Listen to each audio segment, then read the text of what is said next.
I was very passionate about the military. I always had been. I just never thought I could do it. I never thought I'd be able to make it to be a Marine. And then just one day I just told myself, I'm going to do this. I don't care who gets mad. I don't care what it looks like. I don't know why God's telling me to do it. And I felt like something was tied to it.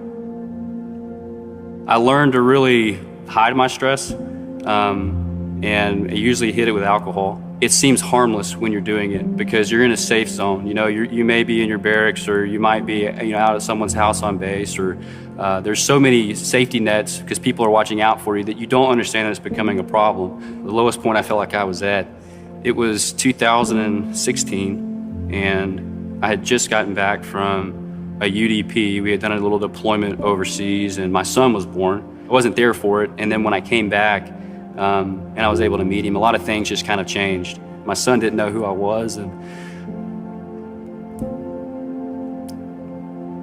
it's tough.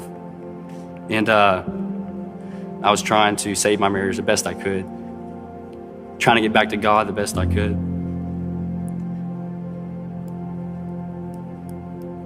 It's just difficult, And throughout that time, I had lost a lot of my peers, whether it's suicide or,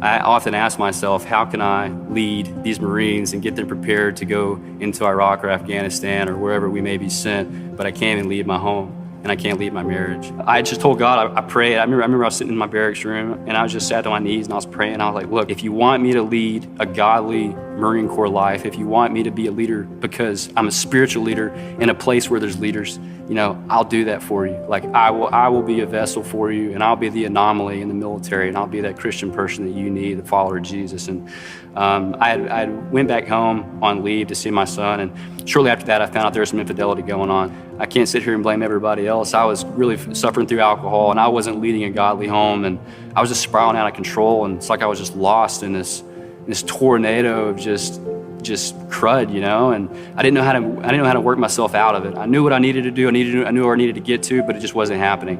And shortly after that, my ex-wife and my son, they had moved home. I had found out my son was diagnosed with autism, and that just hard, very hard. Because I knew he needed me, and at this point, I'm here and you're there, and I feel like such a failure. I feel like I failed. I grew up in a godly Christian home, and my parents didn't divorce.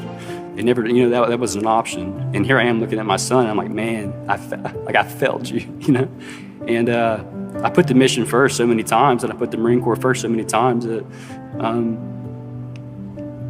was just tough, I had just called Hannah out of the blue. I gave her a phone call. I think I asked her if she wanted to get coffee. I could care less about coffee, but I was just asking her if we could get some coffee.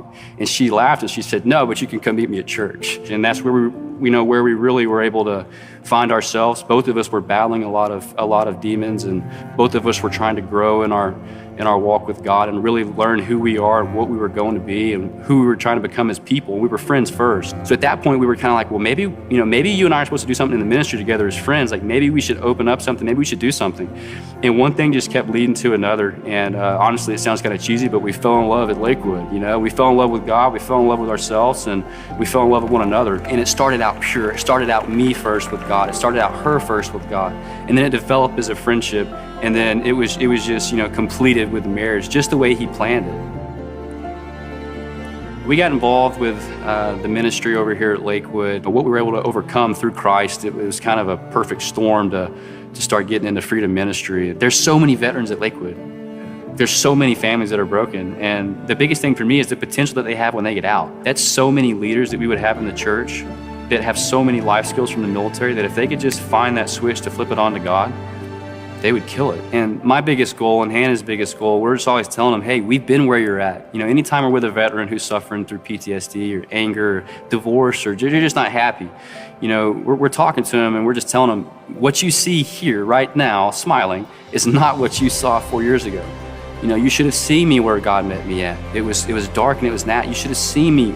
You should have seen us in our marriage fighting in the middle of the night because we don't know how we're going to make it, to crying, to praying, you know, to being crushed by the Lord because He's going to use us in our testimony.